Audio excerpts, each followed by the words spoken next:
Georgia, a small nation at the crossroads of Europe and Asia, welcomes outsiders with open arms. It's a land of stone churches, misty mountains, and wine as old as civilization itself. Foreign men often arrive expecting an adventure, a journey through rugged landscapes and ancient history, but what they find is something softer and far rarer.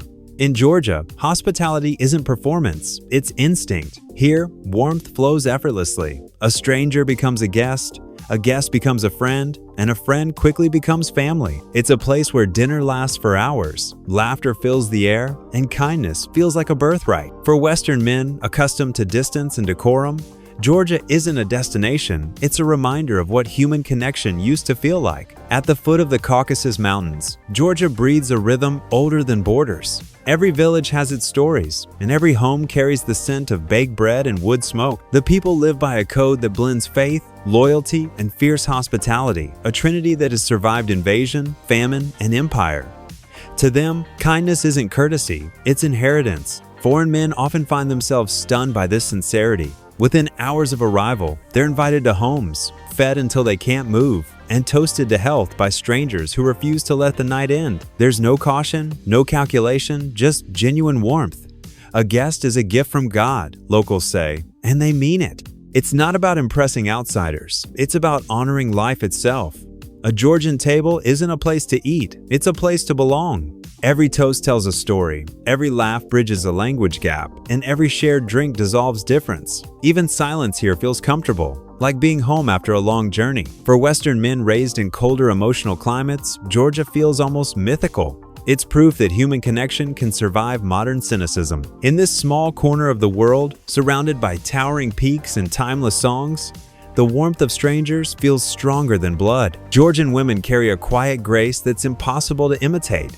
Their beauty is earthy, unpolished, and deeply human, the kind that lingers not in features but in feeling. They move with purpose, speak with kindness, and love with loyalty that feels almost sacred. It's not submissiveness that defines them, but strength wrapped in gentleness. For Western men, this balance is disarming.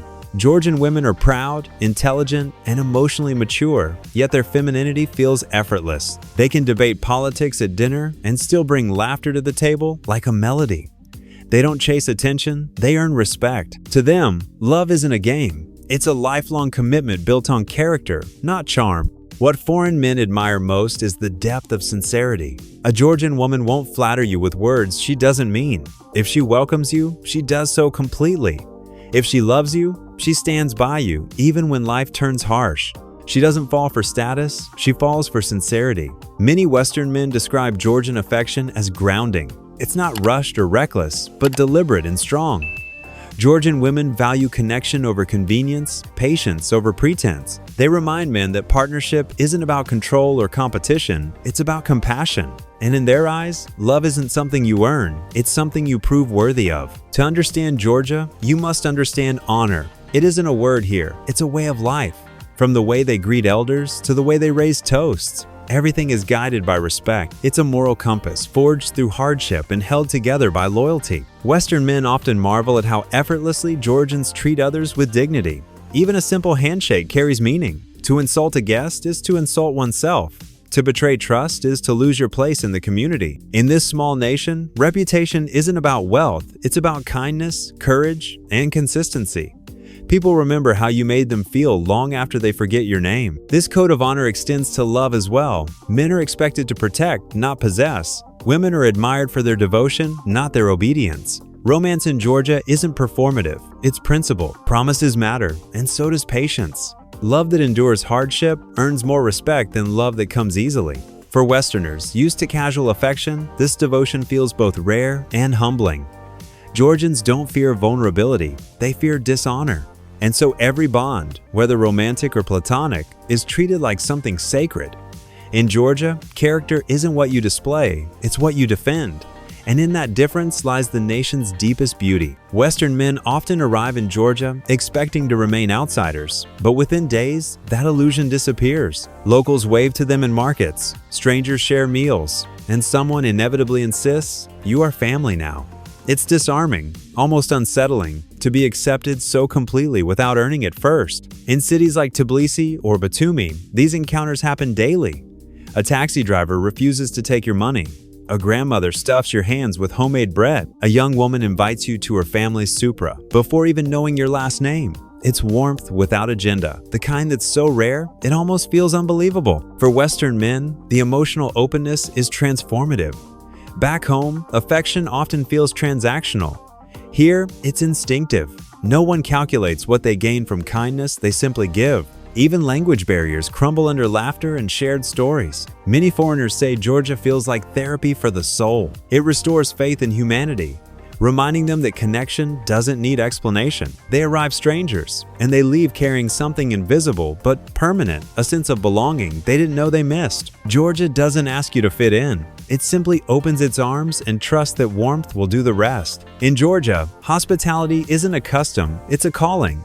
From the poorest villages to the capital's cobblestone streets, generosity runs through daily life like a heartbeat. Every home is ready for a guest, every table for a story, and every heart for a new connection. Children grow up watching their parents invite strangers for dinner, pour wine for travelers, and send guests home with leftovers just in case. These aren't gestures of pride, they're acts of purpose. Hospitality here isn't performance, it's identity. Georgians believe that when you share what little you have, you multiply joy for everyone. Foreign men are often unprepared for this kind of warmth. They arrive guarded, waiting for an ulterior motive, and find none.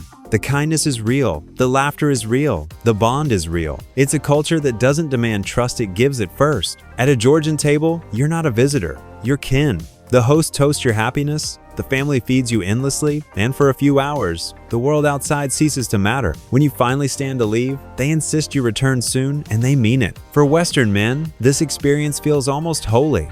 In Georgia, generosity is the purest form of love, and to receive it is to be reminded of everything the modern world forgot. In Georgia, the art of connection lives in its feasts, the legendary supra. This isn't a simple dinner, it's a ceremony of gratitude led by the tamada, a toastmaster who commands the room not with volume, but with feeling. As the table fills with khachapuri, roast meats, and amber wine poured from clay pitchers, strangers and families alike become part of something older than speech. Here, emotion flows freely, unmeasured and unfiltered. Western men find themselves captivated by this ritual.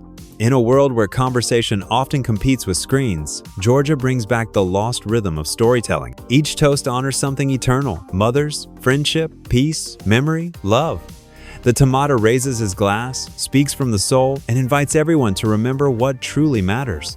Laughter echoes across the table like a hymn. It's impossible not to be moved. But what surprises foreigners most is the vulnerability shared so openly. Men weep as they toast absent fathers. Women laugh until they cry, remembering their first loves. The wine doesn't intoxicate as much as it liberates, freeing people from the politeness that hides sincerity. For Western men used to guarded emotions, this openness feels like revelation. In Georgia, affection isn't rationed, it's celebrated. The night stretches endlessly, voices merge into song, and by dawn, everyone is family. You don't just leave full, you leave transformed. Because at a Georgian table, you don't dine to fill your stomach, you dine to feed your soul. Family in Georgia is not merely important, it is sacred.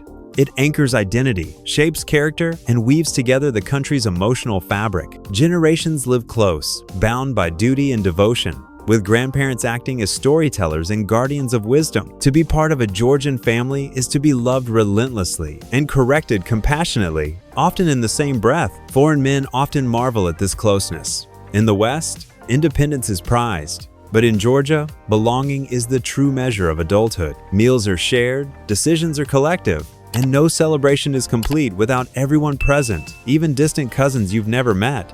When hardship strikes, it's not faced alone. Neighbors become brothers, and the line between kin and community blurs until they are the same. This loyalty extends naturally to outsiders. Once you're welcomed into a Georgian family, the bond is unbreakable. They'll check on your health, invite you to every gathering, and proudly call you our son or our brother.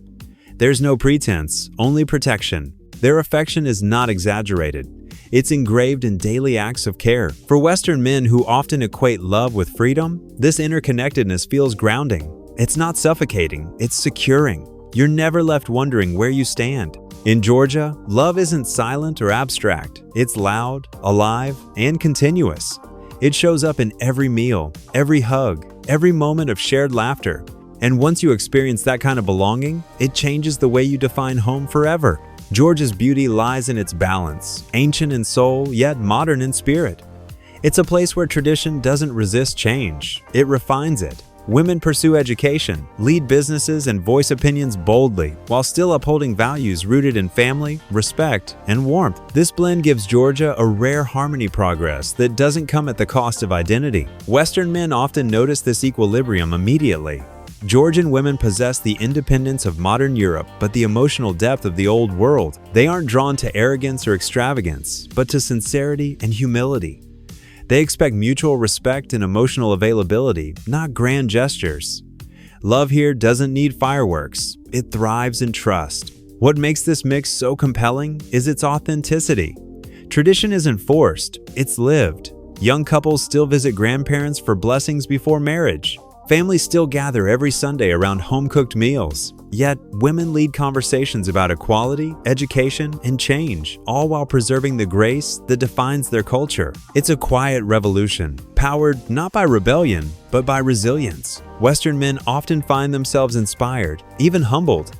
Georgia proves that strength and softness can coexist, that modernity doesn't have to erase heritage, and that love can evolve without losing reverence. Here, femininity isn't fragile, it's powerful and it's calm. Masculinity isn't dominance, it's devotion. In a world where relationships often swing between chaos and control, Georgia offers a middle ground partnership built on balance.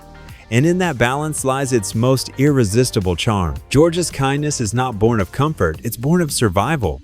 This is a nation that's endured invasions, poverty, and political turmoil, yet still greets the world with laughter and bread. Its people have mastered the rare art of staying open after pain. Their hospitality isn't softness, it's defiance, a refusal to let hardship harden the heart. Western men often sense this the moment they arrive.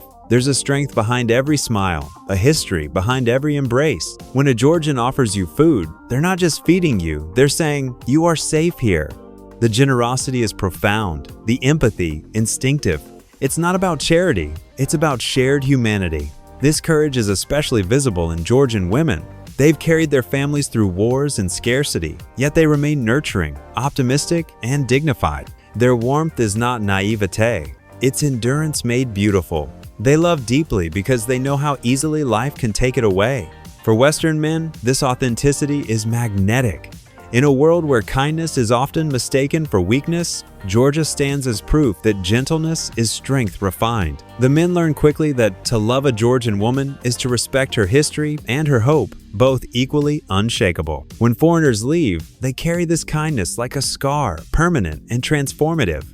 Because Georgia teaches you that the truest courage isn't found on battlefields or in boardrooms. It's in the quiet decision to stay kind in a world that isn't. Faith in Georgia is not merely belief, it's identity. Ancient churches rise from mountainsides, their bells echoing across valleys that have heard prayers for centuries. Religion here isn't practiced, it's lived. It's the heartbeat that has sustained the nation through every trial, binding its people to something eternal. Foreigners often find themselves humbled by this devotion. Even those without faith can feel it, the sincerity, the serenity. Church isn't a spectacle here. It's sanctuary. Men light candles with reverence, women whisper prayers for strangers, and priests greet everyone like family. It's not about control or fear, but gratitude. For Georgian women, faith is both anchor and compass. It shapes their strength, deepens their empathy, and guides their love. They believe relationships, like faith, should be built on patience and forgiveness. They value character over charm, commitment over chemistry.